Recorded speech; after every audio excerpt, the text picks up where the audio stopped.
Welcome, BBCers, to episode number 123 of the Broken by Concept podcast, the number one League of Legends solo queue podcast. We're gonna get into the details today, and we love solo queue, and we're gonna break down some narratives because that's what we do on the Broken by Concept podcast. First topic, Curtis, I want to start with. I stalk the Mid Lane Academy Discord a bit because I always love to see, obviously, you get, I'm with my Saltu members and, we have a very view of the game, and I like to get other views as well and see, what are my mid lane friends up to? And I found a post in here by Viktor. I don't know if you know who Viktor is, Curtis, because you have so many members. It's just overwhelming. Yep, Viktor. So it sounds like you know Viktor. Know him very well. He made a post in relation to our last episode. We're revisiting a topic from last episode about DuoQ. Okay. You had a really good point that I didn't think about, where we discussed how I said it should, in my mind, it was, your friend should accept that you want to improve and not DuoQ and have that understand. But you said it's not that simple. And, there's more to it, and you've got to dive into this. And the thumbnail of that podcast was the Fight Club. And I think the top comment was Felipe was like, the number one rule, you said, don't talk about this sort of stuff with these type of, it's hard to talk about this sort of stuff because, gaming is so new. Improvement's weird in people's eyes. You're either good or you're not. That's sort of the mindset of League of Legends. That's what we're sort of breaking down. So this is a really cool story. I love sharing stories because these are real stories from real people. This is not just, Curtis and I's little fantasy world in our, challenger games. All right, so Viktor says, this episode made me think of a DuoQ friend I had for a while a couple of years ago. We played together in High Diamond, both really wanting to breach into Master. We were similar in the sense that we didn't tilt over mistakes in-game, and we were both interested in improving. In a way, we made each other play better because we didn't want to let the other one down by losing focus. This was before I found Curtis and the Broken by Concept podcast. Then, all of a sudden, we stopped duoing. I asked him a couple of times, but he said he wasn't up for it every time, and I felt a bit disappointed as I had really enjoyed our games together and found it very helpful in climbing. We both kept grinding. I played a lot of flex with my friends, played some DuoQ with a Diamond 4 friend. I was around D2, D1 at the time, but I could never break into Master. Meanwhile, I saw, my friend, this guy, climb way past me in the ladder, reaching Master, triple-digit LP while playing less games than me. It didn't make sense to me. About a half a year ago, I made a comment on one of the BBC episodes. At this time, I had found salvation. I had played only Kennen and Viktor to get to Master and had started playing less with my friends after understanding that it was hindering my improvement. I don't remember if I got a comment on my comment or if I got a message on League, but I thought to myself, wait, I know that name. It was my old DuoQ partner. So he saw a comment on one of the BBC episodes or something from his old DuoQ partner. Then he said, we ended up chatting on League for a bit. Apparently, he had joined Saltu the previous year, and now everything made sense. What I mistook for him not wanting to play with me was just him following the guidance of Nathan and Broken by Concept, wanting to improve himself. Looking back, we probably held each other back by DuoQing. After we stopped, we both managed to reach Master. We stopped leaning on each other and took full responsibility for everything, and it paid off. Great story. Wait, so is it just by coincidence they both joined the MLA and the Saltu without knowing that the other person did? Correct. Whoa. That's so spooky. Spooky, isn't it? Wow. So that's an awesome story. I love at the beginning. So you see how at the end, he had that whole paragraph and that it's like, actually, I reckon we played each other worse. Yeah. And just going to show at the beginning, he said they thought that they were helping each other and improve that sort of stuff. These are the narratives, guys, that we can convince. Like, again, the DuoQ theoretically sounds good, but you have no idea the limiting things that are happening that subconsciously are going into your brain when you DuoQ. And I'm really passionate about this. I'll share another story from a review that I did. I'm going to call out Janet. She's recently joined the Saltu. She's a Diamond 1 Diana player. Okay. All right. We did a review. I didn't actually know that she was DuoQ until I got to this moment. So she had a Yasuo mid, and the Diana, that's called DuoQ combo, isn't it? Wombo combo. Wombo combo. The super far ahead, game's going fantastic, right? The Yasuo, her duo friend, goes and makes an aggressive play on the blue buff. And then I go, okay, why are you not going here? Like, you're super far ahead. They're obviously going to fight this because people's, junglers' mindset is if I'm losing my camps, I'm fighting over my camps to the death, no matter how far I'm behind, especially in Diamond 1 Master. And then she goes, well, my friend said they were fine. And then she's just going to the other side of the map, just hitting her camps. And I got unbelievably frustrated because I don't know what her level of play is. You don't know. She listened to her, because obviously you listen to a DuoQ partner, and then she's going off to do something else. And I'm like, you know, if this was on your own, would you be going there? You know, this guy's deterrent. And this is the dangers. And then I said, like, is this a common thing? And then Janet went to me and she said, no, I'm usually the one that's shot calling in these things. I'm like, okay, well, nothing's making sense anymore. And it's just completely frustrating to have this review, all that sort of stuff. And again, I don't even know what's going. And I'd say, well, then that's the play you got to go to. And then she agreed. It's like, it makes a lot of sense. What do we learn? Very frustrating experience. What are your thoughts on this, Ghost? If you had thoughts on this? Yeah. Okay, let's say hypothetically, in for whatever reason, maybe Janet and her duo partner, they're genuinely greater than the sum of the parts. Like, they actually do well, right, together. And let's say hypothetically, because they're duoing, they end up reaching a higher rank than they would individually. The problem with that is then, okay, let's say we get to 200 LP. We can't duo in Master, but let's say they were D4 and they get from D4 to D1 together. And if they were to solo queue, maybe they were both D4, right? Or D3. At that point, when you're at D1, you don't know what level of play you individually are. You know what you are as a duo, but you don't know what you are as an individual. Now, that's going to throw a spanner in the works, especially when you get to Master Tier, because you can't duo anymore. So it's literally, you're literally capped. So that's the trade-off. It's like, okay, you might be, let's say, if all goes well and you're a duo partner and you work well together, whatever, it does come at a cost. So as long as you understand what that cost is. Now, from a coaching perspective, so you raise a really good point. As a coach, the first thing I do, and what I'm trying to figure out is, what is the genuine level of play of this player? That's all I'm trying to figure out. And in order to like understand their genuine level of play, I have to ask questions. I have to know about their relationship with the game. How many do they have? A large champ pool? Do they spam games? Are they tilt queuing? Do they have are they desperate for a rank and got heaps of ranked anxiety? I need to know all this stuff, because ultimately what every single one of these things, DuoQ, ranked anxiety, focus on the LP, focusing on the LP, friends' expectations, these are all things that cloud my ability and their ability to express their best self, and for me to know what their genuine level of play is. So when I'm coaching, I'm literally trying to figure out, okay, if we were to scrape all of this crap away, get rid of all the compensation, get rid of everything, what quality of decisions would this person be making? Then, and only then, we can start improving. Then we can start improving at the game and genuinely setting you learning objectives and getting better.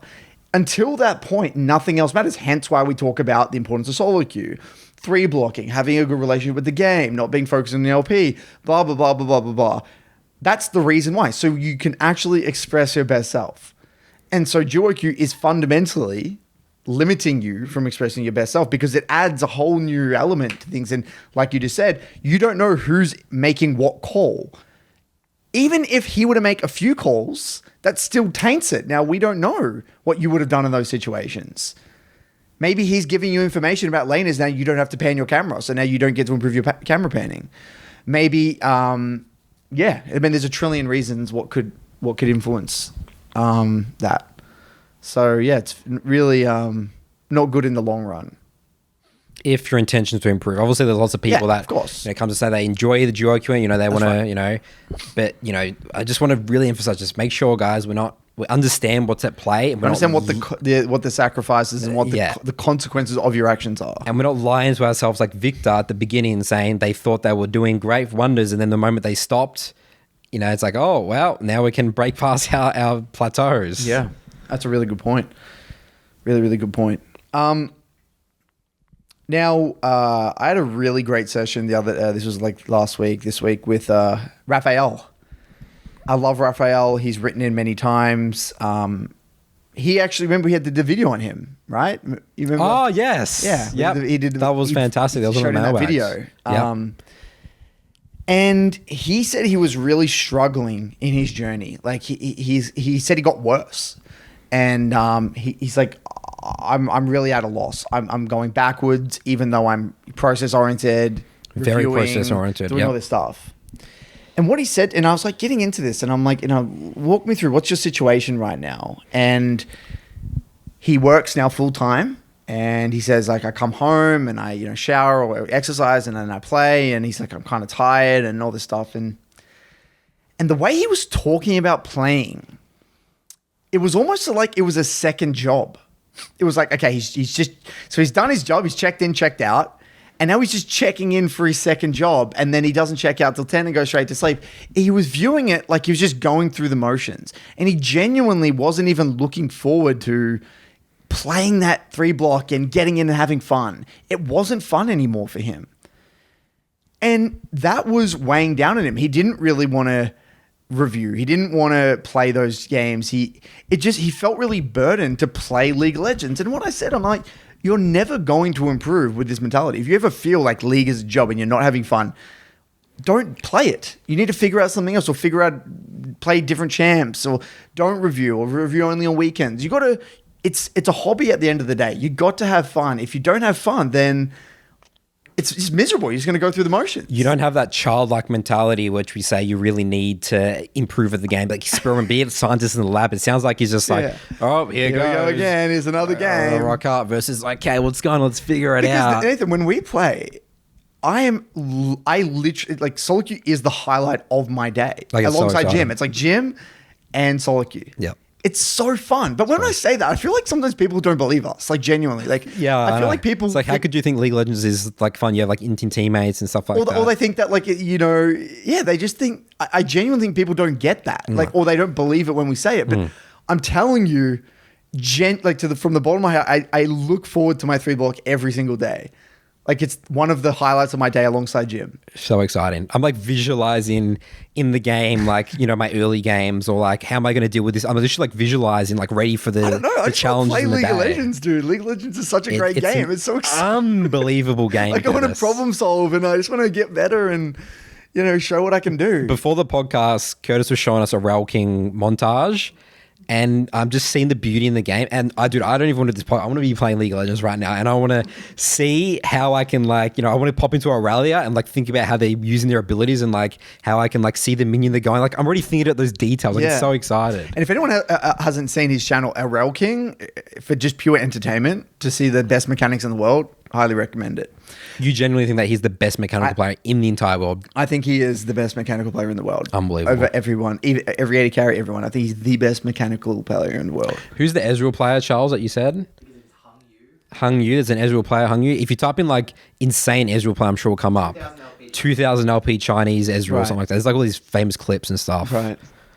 Yeah, I mean, but it doesn't matter whether he is or isn't. It's like, this is just an exceptional display of skill, and like the mini games involved in the matchups and these like outplays, and just maybe Raphael needs to be inspired. He needs to go. What is the champion that he plays? Yeah, we went into this basically. Yeah. We said, okay, you're too process oriented, and this is the real point I wanted to get across here, right?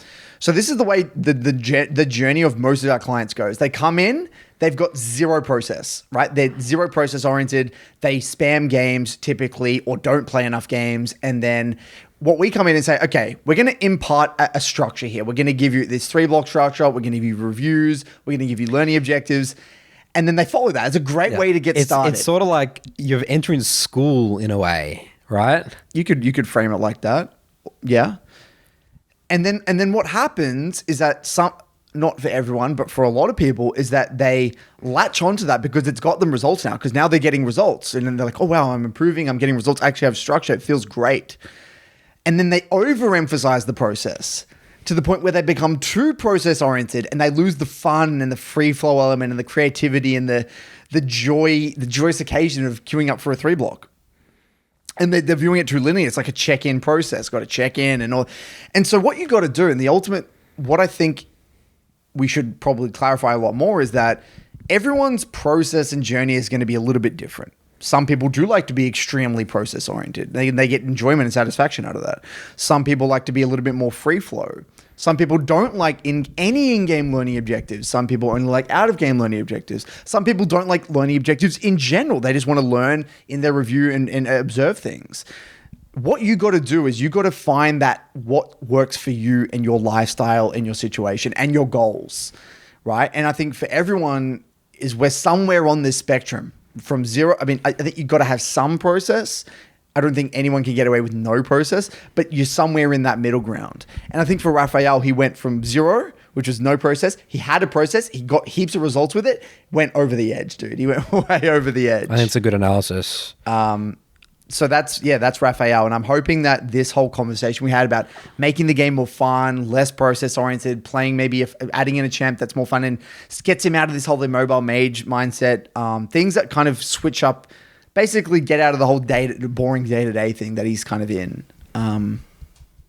So yeah, that was a bit of an update on Raphael, but I think that's a really important message to spread. Love it. I think that could help some of my Saltu members as well. That definitely something that I say in the reviews always, this is too rigid. Yeah. And that's probably coming from that space. It's just the rigid nature of sort of, what I teach, especially because, consistency and rigid, those things are, they're sort of tied in. Same as fundamentals. Yeah. Fundamentals, right? So, we say fundamentals are boring. It can literally be boring. It's like, just another game of jungle tracking. Here we go again. Do you sometimes when I teach concepts, I try to teach why they exist. Because I found myself, I went through the stage as a coach where I was just kind of, I feel like I was in a rut and I was just kind of saying, just do this. And then I started to realize that if I do that, then it's going to lead to rigidity. So what I started to do was that, okay, this is how these join together. And this is literally why and what the purpose of this is. And this is why I was against so strongly the follow the fucking beeper and then put a ward down. You know how many people do this? You know how many people learn warding? They fucking put a weird video on the background where it says it's like a beeper that goes off every whatever amount of seconds, and then it forces them to check the minimap. And then they that's right. Yeah. And then they got to check the minimap, and then they got to check the vision, or a beeper goes off and they got to place a ward down, whatever it is. You know how many people came to me and thought that was the way to improve at warding? What if you're training and then it goes off? It just goes off. And this is the thing, and the reason why that, and that's a very classic example of this rigid style of teaching where it's completely detached from reality. Because if you understand why you need to look at the minimap, you will look at the minimap intuitively because you understand the dangers of what happens if you don't. The analogy I always use here, right, is if let's say you're driving on a 2-lane highway and then you see the person kind of next to you, maybe wobbling all over the place and just looks like a very chaotic driver. What are you going to do naturally? You're already just using common sense. You're going to probably pull back from them a little bit, try to create some space away from them. You probably check them a lot. You adjust the way you're thinking in your mindset because you see the danger. It's the same thing with checking the minimap and warding and leaning and all this stuff because they're all just an extension of threat assessment at the end of the day. If you don't know that you're under threat from a Rek'Sai, no matter how many beeps goes off on that fucking minimap, you're still going to die. Because you just don't understand why. And so that's why, I've really started to teach, why does the fundamental exist? Why does warding exist? If you understand why and the purpose it fundamentally serves, then you can use wards however you want. It's this is why typically 2-minute 30 is a good ward timer, but sometimes you're not going to have that luxury or sometimes you don't need to. You're getting shoved in. You figure it out yourself. Now you know why and not the purpose of the ward it serves.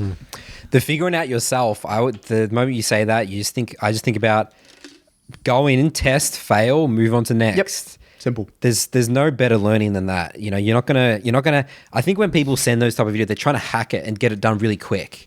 So it's this is the exercise, this is the skill, and then here we go, good to go. But League of Legends just isn't like that, from my perspective. Yeah. Without playing the game a lot, putting yourself in a lot of situations, and asking the question, why? Why? Why did I die this? What am I missing? You're gonna learn much better that way than this little beeper that's just going off and you just start You probably just start autopiloting at a point. Yeah, I've never done that. You don't need to do that. I promise you. You know, white noise? It'll Yeah. probably become white noise eventually, wouldn't it? You probably would forget about it in a few games anyway. Now, I want to get into this very interesting topic. A while ago, so we actually had some silver players join the MLA. Now, they don't get coaching. They just kind of join because they want to speed up their learning process, have access to the VODs and stuff, right? And there's a lot of nice people in the MLA that go out of their way just like, well, like, I'm around. They do we call them peer reviews, right? So, Yep, same with Saltu. yeah, so they'll just help someone out, right? And Peter, he's a master tier player in OS. He's like a Yasuo Yone 2-trick. He was watching a VOD of Unity, one of the low elo players in the MLA, and he came to me, he said, Curtis, he says, I feel like Unity and some of these other very lower elo players, they're so scared to fight. And they don't know how to go in and just fight. And I'm like, yeah, so what do we do about it? Like, what do you do about it? Because like I always say, you just got to go in and you got to fail, like you just said then. You got to fail and die and learn. And what he said, Curtis, you know, what these players have done is that they haven't dominated normal games. Even before that, they didn't dominate bot games. And I'm like, holy shit, you're actually onto something, because what I know, I'm going to speak from my experiences, my progression was literally, I moved on to normal games when I dominated and farmed bots. I moved on to ranked when I dominated and farmed normal games. That was my progression. That's why I went to instant gold. I never below gold. I was minimum 1600 elo at 1550. And so Unity, the person in the MLA, she doesn't dominate normal. She's scared to fight normal games. Why are we playing ranked? It's not about her knowledge. It's about you're genuinely scared to fight and kill people and get into the action and get shit done. We can't help you until you know how to fight people and kill shit. So my advice now, and what I think is largely unexplored, is the idea of, before even going into ranked, learning how to kill, like get 20 kills in a normal game. Now this actually gets even more exciting, because I think this even applies to low gold players. If you're playing, if you're struggling in gold, right? I would love to do a test. Play your champion to the best of your ability, following the fundamentals, with everything you've covered in a normal game. Try and get 12 kills and 0 deaths. Play a flawless normal game for me. Show me what you can do in a normal game. If you can't play like very high level League of Legends in a normal game, that's a red flag. That is a red flag.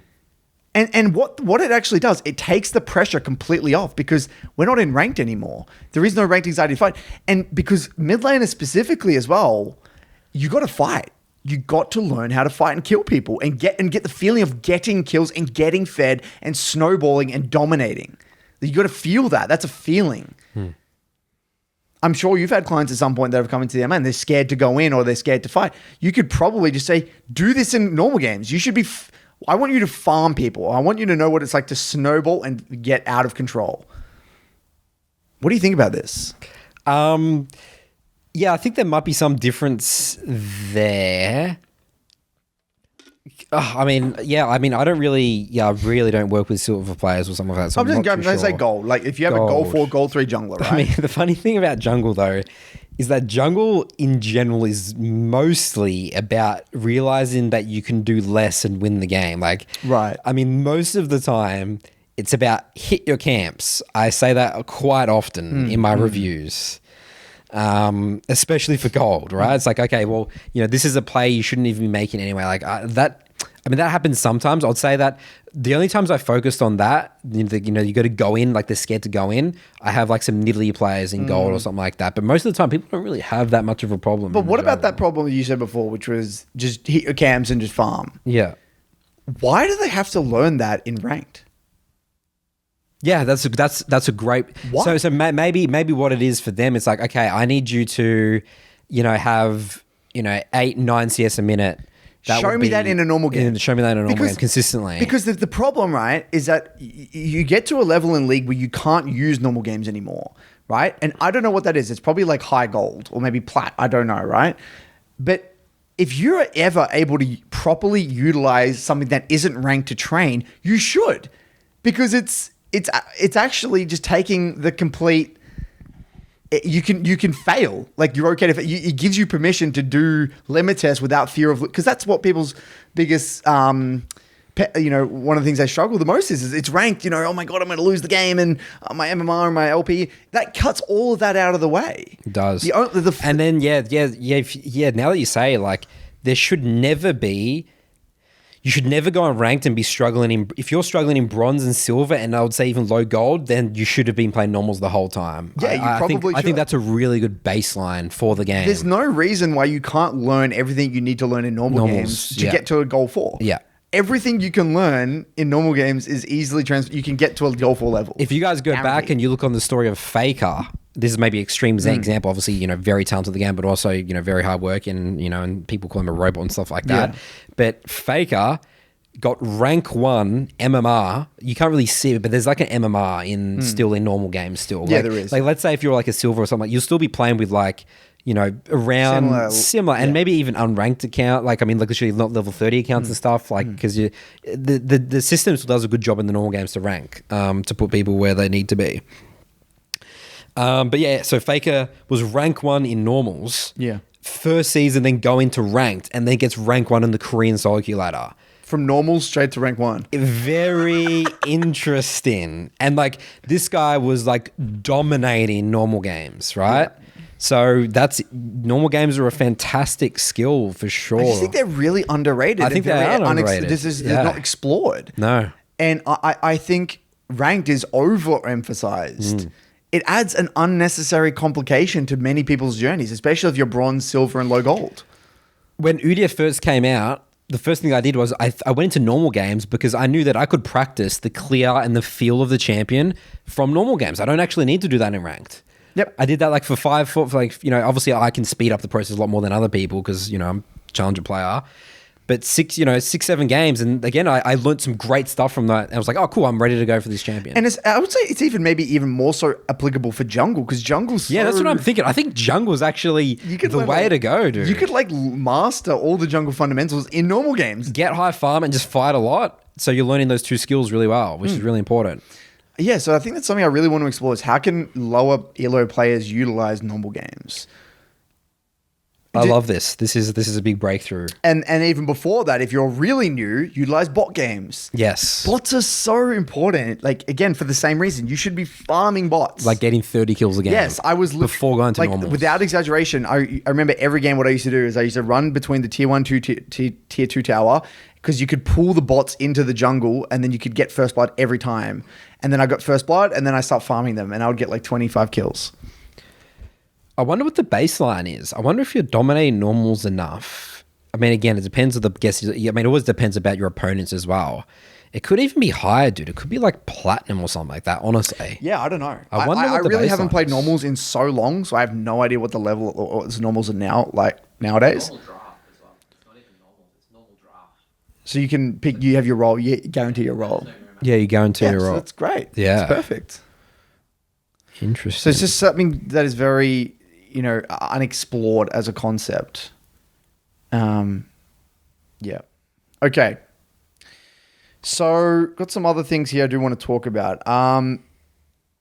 Now, I had a client recently who I'm very careful about language. I always keep an eye out for people's language, the language they use to describe their gameplay. That's how you found out about Raphael's Yeah. the language when The language he was was like, something's off here. when he's coming back from work and the way he's talking about dudes. You don't sound like you're having fun. Man. Yeah. I'm like, this sounds like a second job. He's like, that's exactly what it feels like. Yeah. And so you listen to the language, right? And the language gives you a lot of information about their mindset towards. It just tells you a lot. It does. It just really tells you a Absolutely. lot, right? And I always like to ask questions. I said, I love this question. I said what I asked for a lot of my new clients. I said, if you just had to guess, I know you know it's hard to guess, but if you had to guess why you're at the rank you are and what you're struggling with, what would you say? What's your answer? Oh, that's a really good question. So I always start with that question, right? Yeah. And I get some really interesting findings. Yeah. Now, this new client I'd never coached before, he said something along the lines of, I feel like I make a lot of silly mistakes. And I said, what is a silly mistake to you? What's an example of a silly mistake? And he would say, oh yeah, like just like there's a skirmish and like I just missed something basic, or I just missed some basic information, whatever the hell it might be. I'm like, okay, is this evident in this video? He said, yeah. So we get into this review and we go into the review and we go over some situations here. And it was like a mid-jungle 2v2 or something like that. And it was a bit of a sloppy skirmish and dies. And he's like, oh yeah, this is like a sloppy mistake, or a silly mistake. And I said, all right. I really dislike the term silly mistake. Me too. I hate it as well. It completely takes away from taking responsibility for the mistake that you made. You can say something? Okay, it's interesting. I wouldn't be talking about responsibility at all. So what I'm saying is that when you label something as a silly mistake, you're automatically, in my mind, saying that this is not your level of play. Yep. My version of it is that it's not really that worth to emphasize. It's like, it's just a little bit of a silly mistake. But that's a really important mistake. It's not a silly mistake. It's a, whoa, there's so much information in that mistake that is missing in my gameplay. Well, that's one way I would frame it, but I was framing it a different way, where it's like, this is genuinely your level of play. Yep. If you make a quote unquote a lot of silly mistakes, that is telling you something, that something is off. You're missing something. Now in mid, I mean, I've gotten very good at helping people get better at skirmishing, and I do some investigation, and it's very easy to pinpoint where these problems are coming from. They could have a bad habit of rushing a particular ability, and all we got to start working on is holding that ability. Or it could be you're not processing, and this is my favorite one, and this is I was going to talk to you about this, about just improving skirmishing in general for you, but also maybe your clients, right? Okay, this is my theory for skirmishing. Let's say I'm a mid laner and I see the enemy jungle and a ward walking into the river, and I know that my jungle's coming as well. There's a moment before this, maybe in between the waves, that I call these miniature lull states. There's a moment in the game where you can actually think, you can process a lot of information. So a lot of the time what I'll do in these miniature lull states, I'll do a quick scan. What's happening in the sides? Is someone going to have move? And I'll check their itemization maybe, or see if they have flash, whatever. So now in that moment, or how fed is everyone? Like, I've now primed my mental stack completely to have all the information I ever need. So now when that skirmish happens, it's not about reaction, it's about anticipation. And it's all about anticipation. Now, what this guy was doing is he wasn't using his miniature lull states to process information. He was purely reactive. Reaction mode, yep. And you're really limited and you're capped in your skirmishing when you're react. I never react in skirmishes. I'm pure anticipation. And many clients, they say, oh, silly mistakes or bad, I would do better than that. I'll do better. No, you will never do better than this. This is your level of play. The problem is your lack of calibration before this point. Why did you not see that bot had prior moving to this play? Or why did you not know here that he didn't have flash? These are things that you got to think about. So my point here is that it's very dangerous to conveniently label something as a silly mistake and move on. Yep, you just throw it away. It's like, yep, silly mistake. It's a throwaway term. Hopefully I don't make that again in the future. And it goes even deeper than this. When you call something a silly mistake, you're subconsciously believing, you're like subconsciously thinking, saying to yourself that, that I won't make that mistake again, and that it's not characteristic of my level of play. And you're not going to own that mistake. You're really not going to own that mistake. That right there is, I would say, where people just completely plateau. Like, that's just the complete plateau point in my mind. At this moment you start labeling things as silly mistakes, that's it, I think. You're plateaued. Done. It's really hard. Really, really hard to improve. And so, yeah, I just want to give a bit of like a warning. If you hear yourself thinking like that, or like saying that word silly, it's probably a red flag. It's something worth investigating. And there's a lot of information in those mistakes. You just got to delve a little bit deeper and ask yourself, why am I fundamentally making this decision? What information did I miss? What mindset did I have here? And what mindset should I have had? I love that question because for me, skirmishing is actually more so a mindset. My good skirmishers, I have the right mindset. Play slow, play fast. Well, I know- Who has flash? Who doesn't? Well, mindset is a huge one in skirmishing because. So How does mindset and champ identity tie together? yeah, this is a good question because you got to be. You know, we talk about being the champion. When I'm skirmishing with Vex, I know I know what I need to do because I am Vex in that moment. Like I know what I want very clearly. I know what I don't want very clearly. So I know exactly where to direct my attention, my focus. Like it's just subconscious. It's like if I'm Vex, this is what Vex does. I'm gonna sit to the side. I'm gonna focus my attention on these people. I'm always thinking about Flash. I'm always thinking about Zhonya's. That's just my baseline, my mindset. I'm in the Vex mindset. How does that apply to what your team wants to do? How they want to fight? I think any creative adaptation that you need to make will be evident as long as you're processing who's fed and who's weak on each team and you're aware of your surroundings. So those are just the key basics that you have Yeah, in like- terms of knowing how your champion's going to interact with your team's champions. I feel like again, this goes into a more Because Vex is a really interesting one. When I'm playing with the Vex, right, I want a certain distance that I sort of see in the skirmish, so I know that you're going to get like a really good R off. You know, I don't want to be in like a short range. What do you mean when you're on Vex's team? Yeah, on Vex's team, and like I want you to hit the right target with your R. Otherwise, I'm not. You know what I mean? Like these are the things that I'm thinking about. I just want. Like, I honestly, a lot of the time, I just want my team to fight. Like I want my team to go in. You want them to go because you want to be And secondary. then I can worry about my own position. Interesting. Like that's why I love like Jax and like what happens like Yeah. a game where like Jax is TP, he just jumps in. And now I know because now if I know my Jax is flanking, I already know the way they're going to react. So now I can position myself accordingly because I know how they're going to react to the Jax, and then that allows me to boom get in because they can't think about Jax and me. They need to think about one or the other. That's right. And then they're gonna That's use what their multi-threat abilities is. to dodge the Jacks, and then That's you're right. like, here comes Vex. That's right. That's the concept of multi-threat. That's why multi-threat with Vex is the most important. You want to be secondary engaged. Yes, Yeah. you want multiple. You don't want to be threats, primary engaged because and- it's too predictable. And you don't want to be the sole threat as Vex. You never want to be one engaged. That's why I always pick Vex with champs like Jax or like Viego or things that are going to go in and follow up, or I can follow up on them, vice versa. Now, my point being before about the other thing, in gold, right? I believe it's about only you. You shouldn't give a fuck really about Okay, what your anything teammate's on gonna your do. team. Like Yeah. it's all about you and becoming the champion and learning your fundamentals. Platinum, you start to dabble in it a start little thinking bit. about what your team wants to Start do. to think a little bit though, not too much. You don't want to like overwhelm yourself. It's still a lot about discovering what you want, how to win with your champion still. But you're starting to dabble in it a little bit. Think about the enemy mid lane champion. Maybe not the game holistically, but the enemy mid champ. High plat gets a bit more. Start to think about the comp holistically.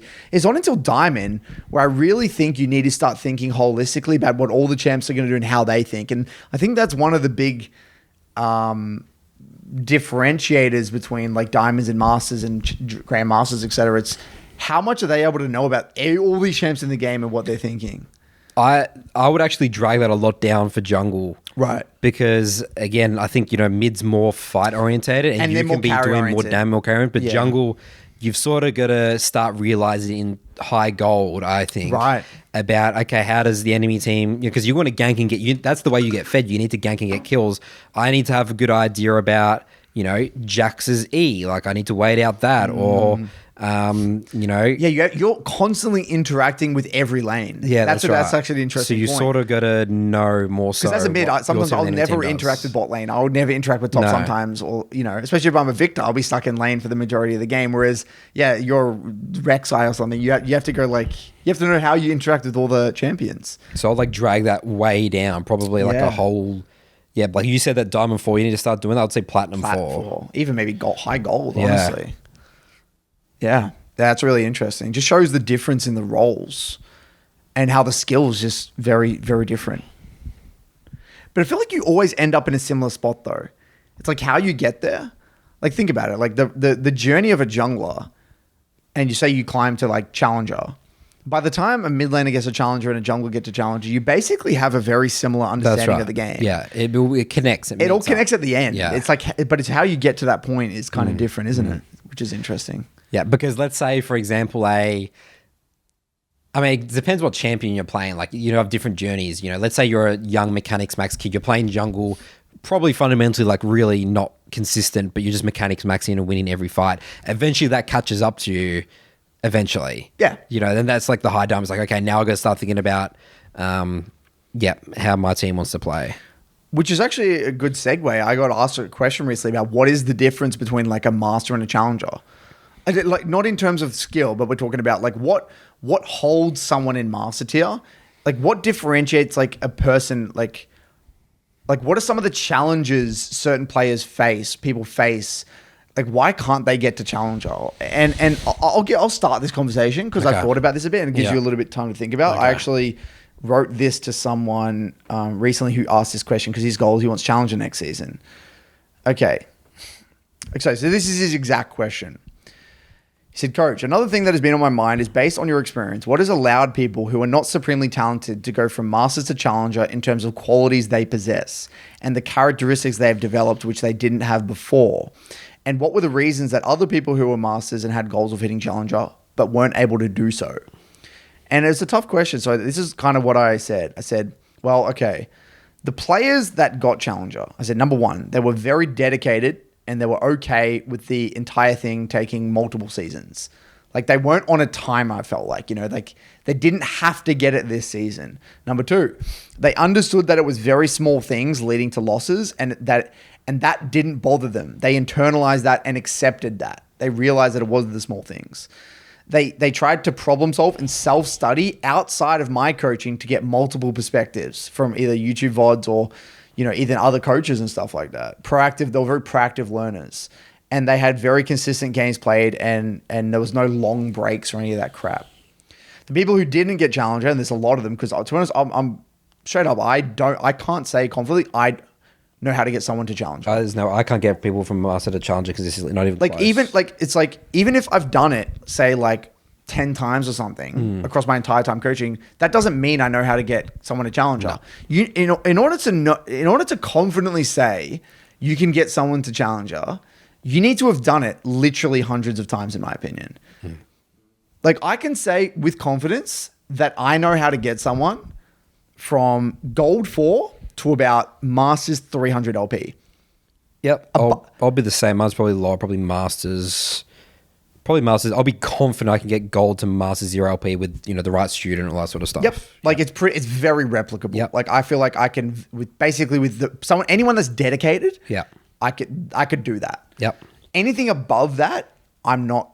I've done it, but it doesn't mean it's starting to get way more into the students' court. Like, well, it should always be in the students' court, right? It's always, but I feel like it's just a skill set I haven't had enough practice with. Yeah. I mean, I wouldn't. Yeah, I think that because remember, Curtis, you got to think about challenger, dude. It's the percentage of the place. There's always at the end of the day going to be, like let's say on the big service, 300 challenger spots.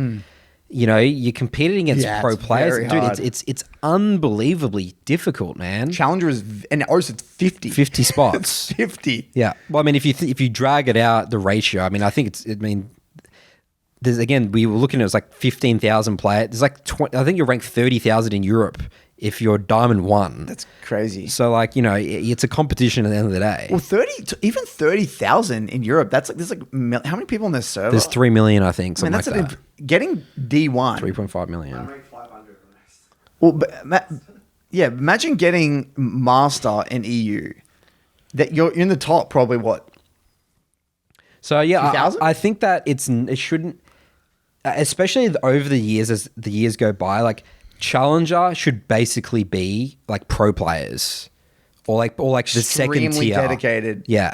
That's where it should be. Like right now, I would say that there is, people that played the game for a long time and stuff and like the one tricks and stuff like that. But over time, especially it'll change. It will change in the next couple, like 5 years to a decade, where it's like, okay, get into challenger. It's like that means you literally have dedicated your life to the game, essentially. I don't think it should ever be a question of like for coaches and stuff like that. Can I get these players? It's like that means they're starting at a young age, a pro. Yeah, trying to go pro, young age, and then they're pro players at that point. How long? So we're both going to end Challenger this year. How long do you think it's feasible for us to end Challenger? It's a great question. Like how long? well, I'm never going to accept it forever. I'm always going to be trying to get it again. But Like, you know, yeah, I mean, it's like so interesting. My to think hands about. could be falling off at 32, dude. Like, I'll just like, I'll be like, this is what I want to do. And I just like can't do it on the screen. I feel could visualize it's that. such an awesome like experiment. Yeah, we're as going to well. commit to that. We'll do that. We'll be the first ones, dude. Because most of the generation that we've played with, they're gone. They're all gone. The 20. You know, if you think about 27 this year, so if you think about our server, like Carbon's like the last one, right? he's not You even know? a challenger at the moment. Yeah, he could be if you put the time out. But that's the thing. It's like the time. Yeah, it's the yeah. time investment. It's He's got a big job and time everything. investment. Yeah, It's hard to genuinely like to maintain Chal for years and years. It's so hard. It's very hard. I mean, I don't know all the players, but I'm just trying to think all the players in Challenger knows. I mean, Poltron, who's I've worked with a bit in Saltu, he's 21 and he recently hit Challenger. Like, who's older than 25? Do you know? Is there anyone older than 25? And He's older than 25 and in Challenger. That's a good point. like the old school generation of players, like Are we the oldest Challenger player? we probably are By far? Yeah. 27. Dude, Nathan, we got to be 30-year-old Challenger players. Like we just got to find. I wonder what the stats would be for NA and EU as well. Very fascinating. But yeah, so yeah, I think that we're going to be the ones that, you know, the last generation. So it'll be very interesting. Anyway, and then sorry, the second part of this though was players who didn't get Challenger. Like, was there any trends, right? And I said, well, it feels like they always had champ pool problems. And that one, or they never accepted that the small details were the big reasons they lost. They didn't have that kind of like perfectionist mentality. Like, they were just too blasé. They couldn't stop comparing themselves to others and had an ego because they were the highest rank in their friendship group or something. Or they had goals to reach Challenger in a short period of time and that made them too stressed and they ultimately couldn't deal with that pressure. So something about like external pressures, time limits, you know, some grandiose goal, and they just couldn't hack the pressure, which is understandable. I mean, that's what really screws people over the most. Yeah. I think that list is, I mean, so that's, again, focused more on the outside of game sort of stuff. I mean, I could only tell you the in-game specific stuff, but I think that list is good. Sounds good to me. But yeah, I couldn't tell you, man. There's like an X factor that like, yeah. Yeah, there is an X factor. Even in my like, if I start dropping off, there's going to be an X factor. I don't have that X factor anymore that I couldn't explain. It's kind of like belief. It's belief that you can do it in a way, isn't it? Is this? It almost feels like the people that do get it, it's like they just believe that they were always going to get it, and it just took time, you know. And that way, I would just be present in the moment and stick to it and just do it.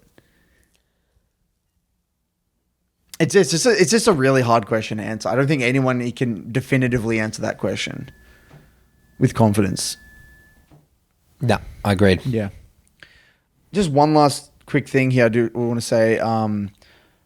Now I got permission to share this story, and I just out of respect, I'm not going to say his name.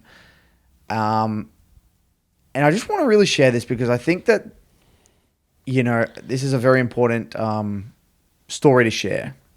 So essentially, you know, this guy, he fundamentally, he says like, he just really realized that he can't, basically come to me and said like, I can't get better at the game. Like, I genuinely don't think I can change.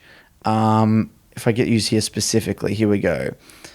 So he started off by saying that he's tried to fix his mental, and he's tried so hard. He's done everything, and he can't. And so he went into the reason why. So I asked him to do a bit of reflection, right? And basically, he ended up moving to Korea when he was 8, and he picked up the language in under a year. And he said that even though it's common for young kids to pick up languages easily, his family called him a genius. So it got to his head. And this was reinforced at school, as well as due to the fact that being able to speak English is valued highly in Korea. And he started drawing at the same time, which he happened to be talented at. And since he got praise and everyone saw improvement for each drawing, that further reinforced my fixed mindset. To make things even worse is that in Korean culture, this is reinforced too. If you're bad mechanically or bad at drawing, etc., people use the term, It's like his Korean term called bad hands. Which means you were born that way and there's no way of improving. There's also exists the opposite term in Korea, which is like a word which means gold hands, which of course he kept getting referred to as. He's almost tried everything with no results, and to the point where, he in his mind he fundamentally doesn't believe that he can get better and he can change his like mindset and stuff. And I just said, I'm just so angry that this is like the fixed mind, like this bullshit exists, like the gold hands, bad hands. And they talk about it in reference to drawing and music and all this stuff. It's just absolute bullshit. And what I actually had to say, man, I said, look, I genuinely can't, I don't have the skills to help you, and you probably need to get therapy. And I think that there are probably people out there, and there's another person I said, look, with your past experiences and your upbringing, with your fixed mindset, you probably need to get some therapy. Because that stuff's so ingrained, man. As a kid, you know, you're either the natural, talented, gifted, second coming of Jesus. There's no process. It makes me so angry, Nathan. It is. That's part of the education system.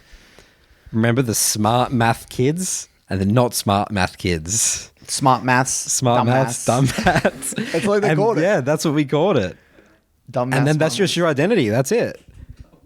Like the people in because you had smart maths, normal maths, and the dumb. If you're in the dumb maths, those people just would never, ever would get high grades in the rest of their schooling system forever. Yeah, they're labeled. They're labeled. That's your identity. Yeah, it's shocking. It's so terrible.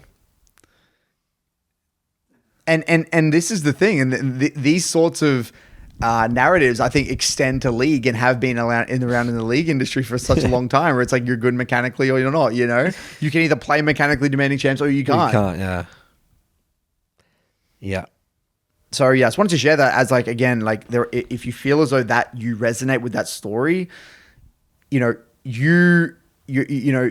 Your struggles in league might not be tied directly just to the game, you know, and it might be worth, you know, looking into getting some help. And that's okay, you know. That's okay. Great story. I think that'll be a helpful story. I mean, we have a lot of people that write into us. There's definitely, I think League of Legends and in general, it's just sort of like a lot of clients and people that listen to this, there's a lot of these gifted people out there. In the online space and stuff. It's interesting. Maybe I'm just skewed because I hear those stories a lot, and they just, you guys, again, they make me pretty angry like you. But yeah, there's quite a few. You know, it's just very common. It's very common. All right, we'll jump into Mailbag. Away we go. Welcome back for Nathan's Mailbag. Jingle song. All righty then. First question here is from Flo. The title of this email is Losing 800 LP Below My Level.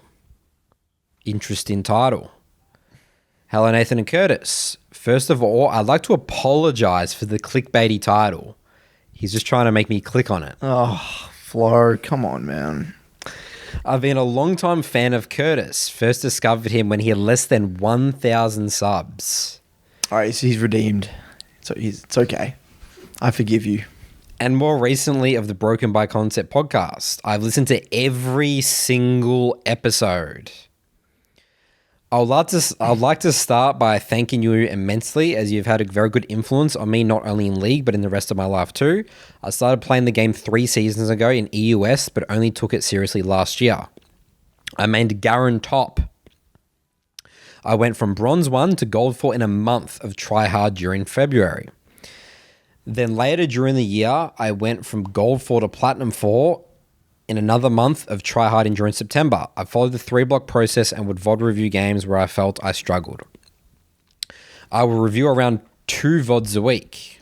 This year, I did not play much. I started playing again in August and was Gold 1. I then moved to Australia, more specifically Melbourne. After moving here, I created a new account expecting to get back to my old rank pretty fast. Unfortunately, I'm having a hard time in Silver. My playstyle revolves around putting pressure on the side lane and I have a hard time making that work. I've now played 80 games of top lane and went from Bronze 4 to Silver 3. To give more context, I picked up Camille while starting this new journey. After about 60 games of not climbing, I started to tilt pretty hard. I've always had a hard time with mental and not being toxic in this game. I worked hard to tame these issues, but they have come back. I even, for the first time in 2 years, broken the 3-block process and ran it for 8 games in a row. I am lost. I've swapped to playing a bit of support in ranked and it went well, but I don't really like the role and it was probably a honeymoon phase. Wait, sorry. I'm laughing, but not because of the story. I'll tell you why I'm laughing in a second. Continue on. It feels like I'm fixated on not climbing. I like to believe I dislike my actual rank because my teammates don't play around the pressure I exert and I barely get challenged during lane phase. Most of the games I win, I make my opponent rage quit or troll. Otherwise, games are incredibly hard to carry. I used to be able to carry games much more easily when I was in Platinum in EU West.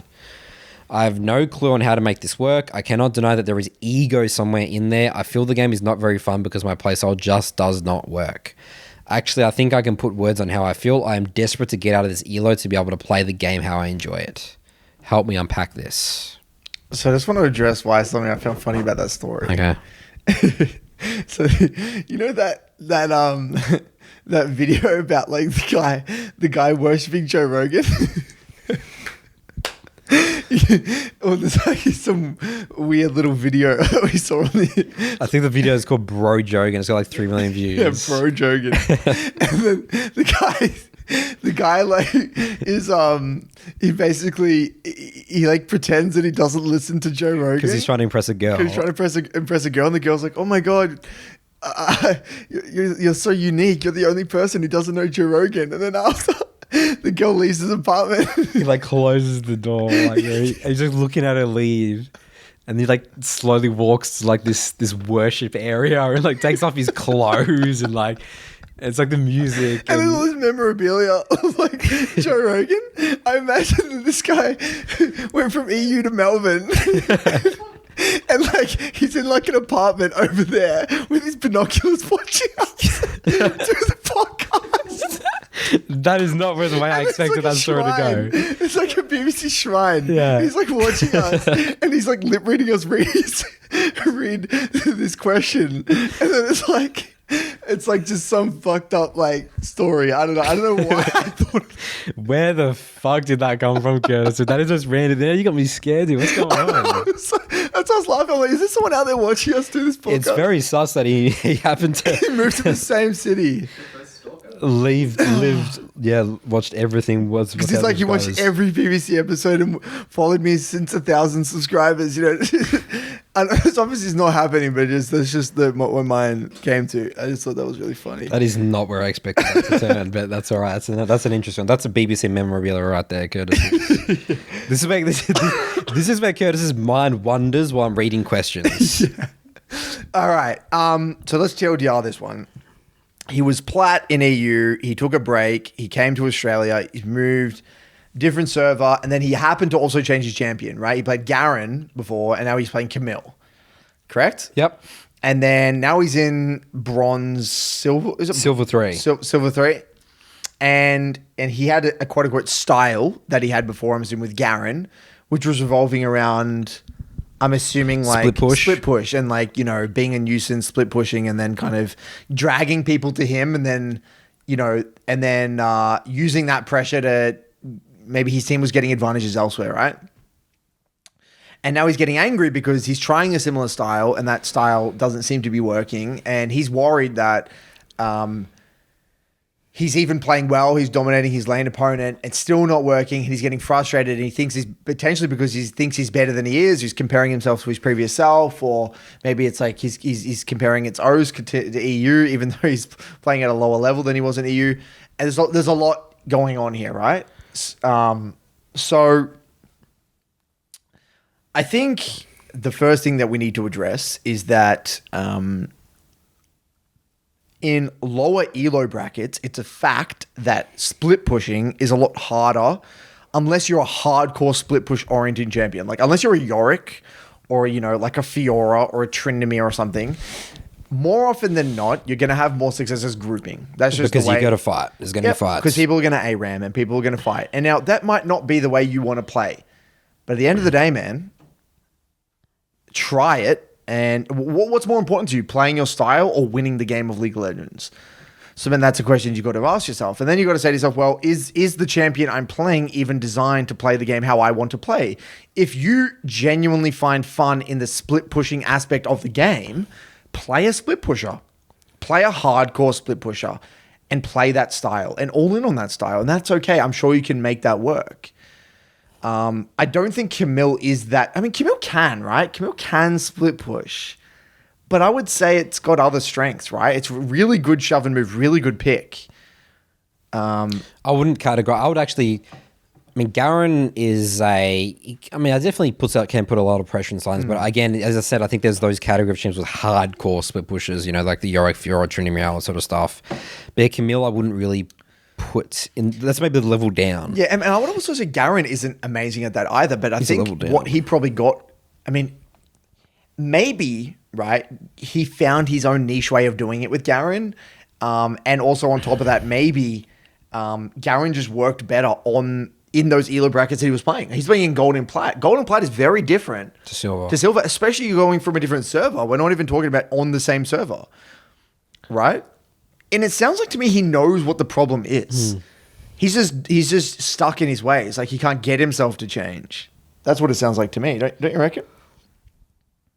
He said he picked up Camille while starting this new journey. This is when he moved to Melbourne. Played 60 games and not climbing. 60 games. In the grand scheme of things, it's not bad, man. Especially when you're learning a whole new champion. Yeah. And on a new server. From being, sounds like a one trick. He said he was a Garen one trick, right? Which makes a lot of sense. So, I think that it just makes sense. Makes sense. I wouldn't be stressing too much. Problem solve, figure it out. Again, maybe you need to be fighting with your team. If you are generally playing in Platinum, your mechanics should just be carrying you in Silver. What do you think about that, Curtis? He's played Garen, dude. No mechanics. Garen's pretty much no mechanics. Okay. Right? Yeah, I guess you're Garen right. is the definition of the noob spin thing. It's not really the most mechanically demanding champion. You might need to accept, you need to might let go of that rank. It's like, that's the only way you could possibly be a Platinum player with Garen and that style, and holistically your entire level of play of game, you're not even close. Let's just take objectively. This is what he's got to realize. At the end of the day, your rank is made up of a lot of small things. Your rank is made up of the champion you play. Okay, let me reframe it a different way. The less champions you play, the more tied your rank is to your champion mastery. Okay?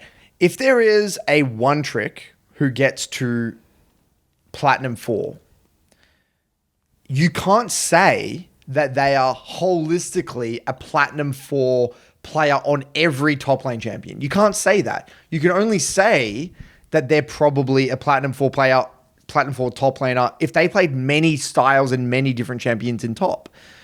Now, that's okay. You don't need to, no one needs to be a holistic Platinum 4 player. A lot of people don't give a shit about that. But you need to accept that that's a real thing, though. If you get to Platinum 4 as a Garen one trick, that doesn't mean you are a quote-unquote Platinum 4 player holistically. So if you swap champion and you're playing off your one trick, you've then basically, you got to now accept that you are starting from scratch. Especially with Camille being such a different champion to Garen. So what he needs to do is come to the conclusion that whatever rank you're at, that's where you're at. The best way out for him is to actually say, fuck it, I might have been D4, P4, Master on any other server. It doesn't, on other champ, on another server, it doesn't matter. It's a new life, starting from scratch.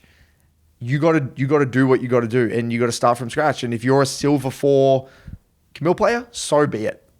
Yep, that might hurt your ego a little bit, but at the end of the day, man, the sooner you accept where you're at, the easier it's going to be to get out of that hole.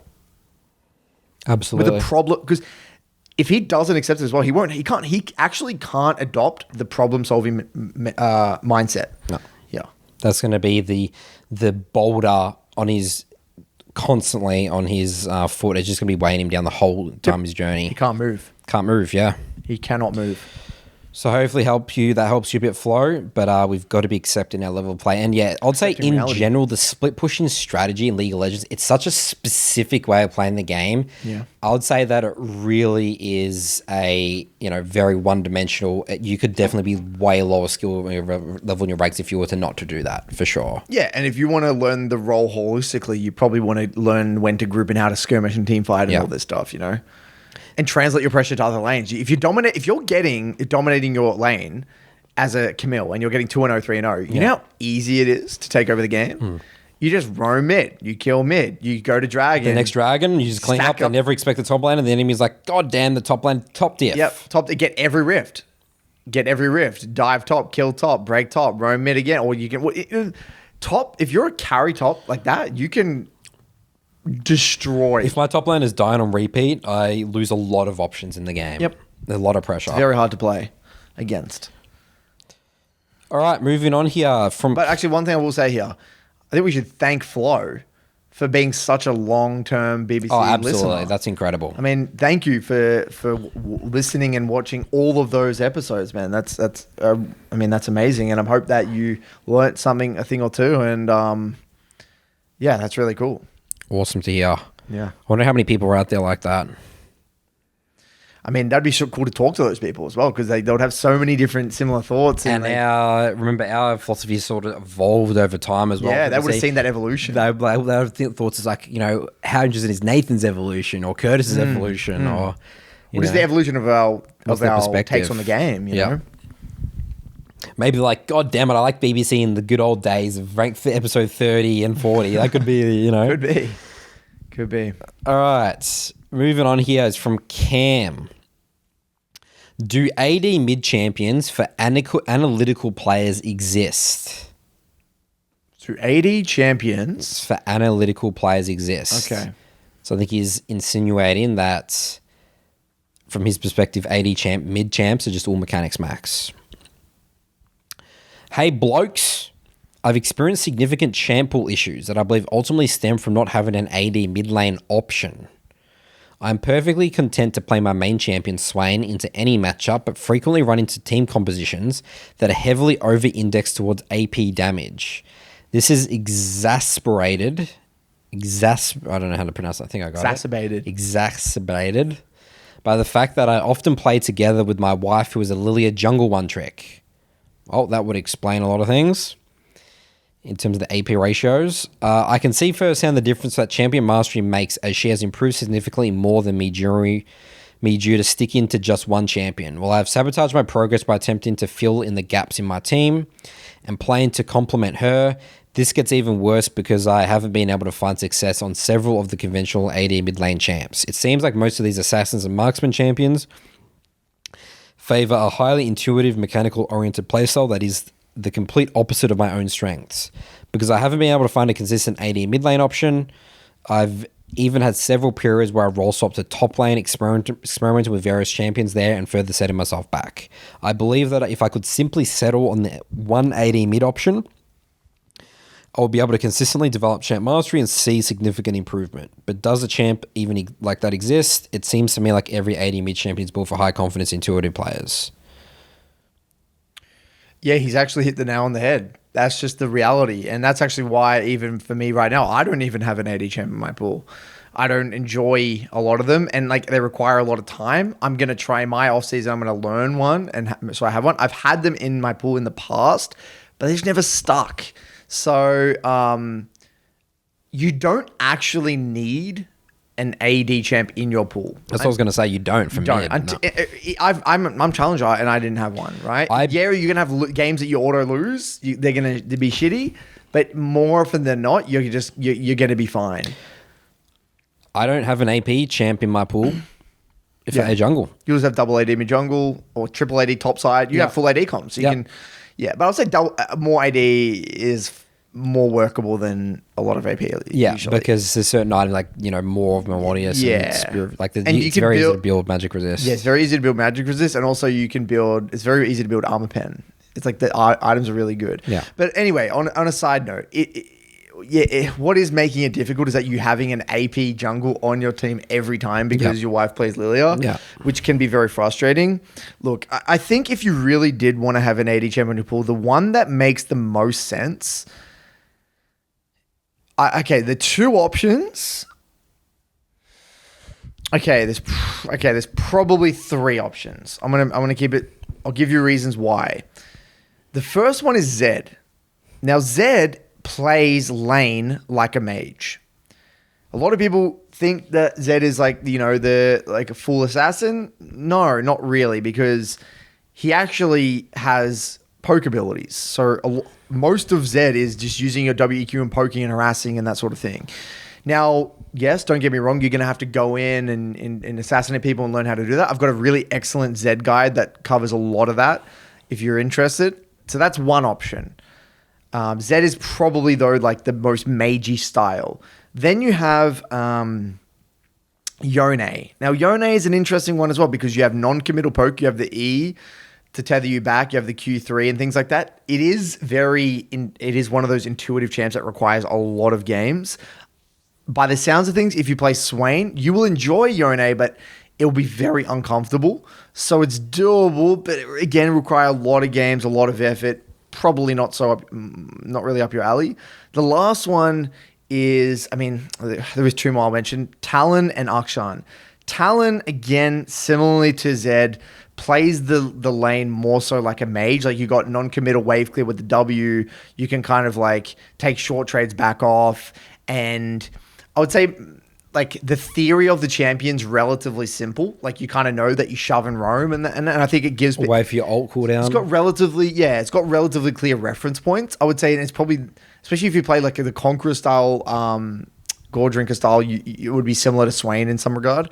And Akshan is interesting because Akshan again, you have the Q, the boomerang, and it has like, again, more of a ranged feel to it rather than more like a pure assassin, which can overwhelm people, So I would say give Zed a go. It will be a little bit overwhelming at the start, but you'd be surprised. A lot of Zed is drillable, which is good.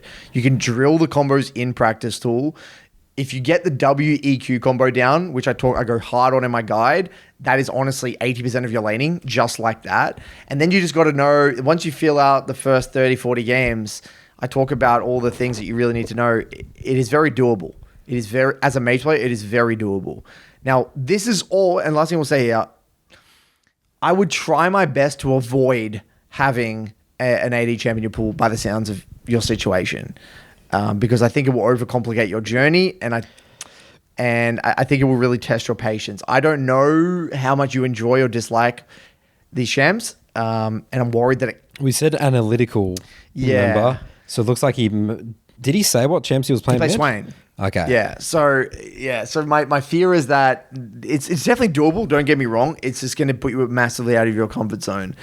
I think it would probably make more sense to get your wife to play an AD jungler than it is to get you to play an AP. But obviously that's a tough conversation, and you don't want to split up the kids and all that stuff. Otherwise, divorce is on the horizon and all that stuff. So it's not good. No, it's not. League of Legends can destroy relationships. Draft can destroy. Draft conversations. Draft destroys teams, friendships, marriages, duos. It's out of control. The amount of relationships over bot lane duos and it's out of control. There's a lot there to unpack. They're my thoughts. So TLDR, if you can avoid it, try to avoid it. But if you had to do it, those are my recommendations. All right, next question here is from Matthew. Title of this email is Finding What Champions You Truly Enjoy. Hi, Nathan and Curtis. Matt here, a long-time BBC listener. Love your content and appreciate you spreading positivity and wisdom to the League of Legends community. I've really resonated with Curtis's discussion in a previous episode regarding ensuring that you are having fun while playing League. To me, having fun is a key component as it motivates you to want to improve and get into the details when you are having a blast playing the game. In order to have fun, I'm aware that it is essential that you love the champions you play. If you do not enjoy the champs you play, eventually you'll burn out and change champs or even change roles. This has happened to me on multiple occasions. I've explored many champions and always find the same things. I enjoy the first 20 or so games, then start getting bored and want to try something new. I have Charles on his also ghost account. I've also explored trying different playstyles, such as alternating between assassins and control mages, and still haven't had that spark on a particular champion. Additionally, some of the champions I do find myself enjoying are just not worth the investment for a gold player in solo queue, Azir, Zoe, etc. My questions are, how can you find what champion you truly have fun, enjoy playing? Is it possible to not truly love a particular champion or pool of champions, playstyles, and even roles every few months? Sorry, how do I stop constantly swapping champions, playstyles, or even roles every few months? Love to get your insight. Do you want to start or? You know, it's interesting, that question of finding what champion you truly enjoy. Like, you know, it's like, what's the 6-10 step guide, right? Like, it just depends. Like, again, you think about it, you know when you see some one tricks in solo queue, right? And you look at their mastery. I see even the Saltu Discord, people say like, dude, that guy, how has that guy got like 3 million mastery points? Like, how? Like, how is that possible, right? And it's like, dude, that guy just like, he just literally played that champion, and that's the only champ that ever played. Remember when Froxon as well, remember he said that, you know how we sort of like had a bit of a banter saying that, you know, only if we could get our clients to stay to a certain champion. He said it's at the opposite. From their data, they have a huge majority of players that play like only one champion. I thought that was really interesting, right? So that would indicate that more so that Matt here is actually a bit of an outlier. What do you think about this, Curtis? It's hard to say that, because what it might be is that you put in so much time to one champion, you don't want to go through the learning process again. That too as well. Right? It's like you're committed, and you know that, especially if, let's say, for example, you really enjoy a champ, right? And let's say you actually get really good at them. And then let's say you get to gold. The thought of now learning another champion and then going back to silver. It's like the comfort zone. Yeah, it's a comfort zone. It's like, I don't want to go through that again. I'm happy in my gold now with my champion. I don't want to do that. Look, at the end of the day, fun is very subjective. What I will say here, man, is that whether you love your champion or like your champion, it's actually not too big of a deal. You just need to not dislike your champion, okay? So rather than, let's say you have a pool. Okay, so let's say here is what I tell clients. I get them to write me a list of the, say, top 5 to 10 champs they love, from 1 being the one they love the most, and 10 they still like them, but it's not, they don't love. Then show me what you're the most competent on. Show me a list of the ones you're most competent on, and depending on the rank, I'll say, okay, if they're in gold, I need to find a balance between, okay, what do they like, what do they have experience with, and what's relatively simple and has a kind of relatively clear identity, or like simple in terms of mechanical execution. So I'll try and weed it down. So that doesn't mean I will pick the one that has the most love every time, because it might be an Azir or a Zoe. And I'm like, well, if I say that player to play Azir or Zoe, they will end up disliking that champion, I would say 90% of the time, but by the time they get to like game 100. So for the sake of their relationship with the game, and actually for the sake of their love for that champion, it's actually better they pick up that champ later in high gold or plat 4. Then they can play that champ and have a blast with it. We need to learn the basics. Now, again, as long as you don't hate the champion, you still got to like it. You just can't hate it. So I would really go down that list and be like, okay, what are champs that, like, look, they interest me and I enjoy playing them, but I'm going to love them. But these are champs that will allow me to learn. And they're the ones that I would recommend the most. And that's why I say for like, say someone is a massive Akali. I mean, Akali's very doable in gold, but we'll say a massive, Akali fan. Well, if they also enjoyed Echo, right? Didn't love Echo, but enjoyed Echo, I would prefer you just play Echo.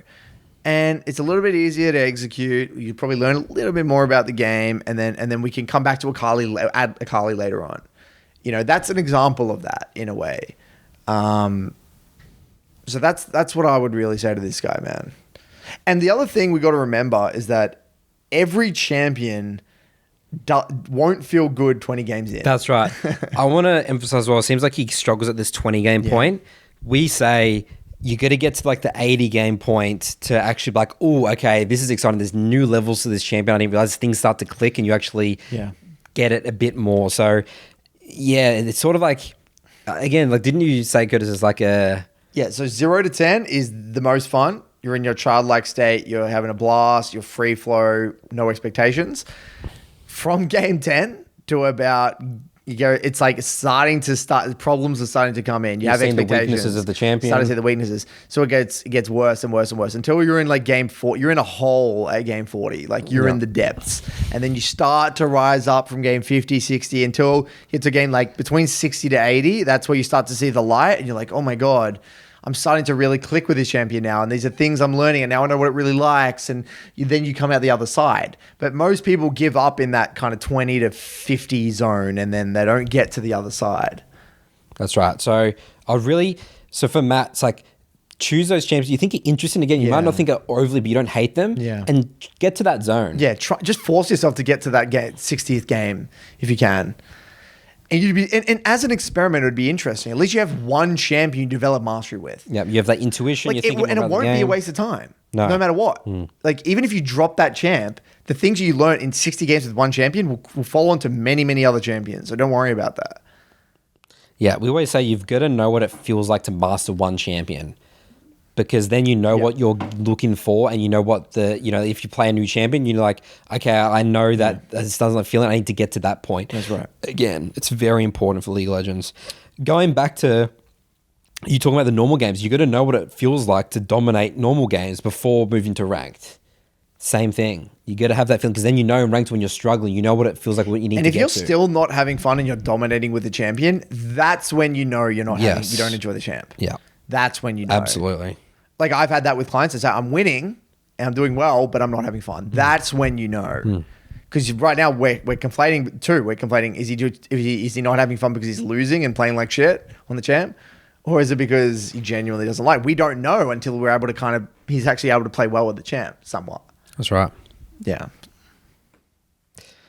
All right. That's it. For Mailbag today, everyone. Yep.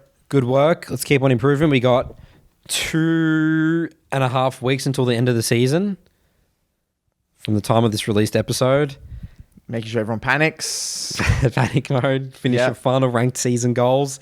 And we'll see you next episode. Make sure we say hi, bye to Flo up there. Yeah, bye Flo. Yep. Catch you, man. See you guys later.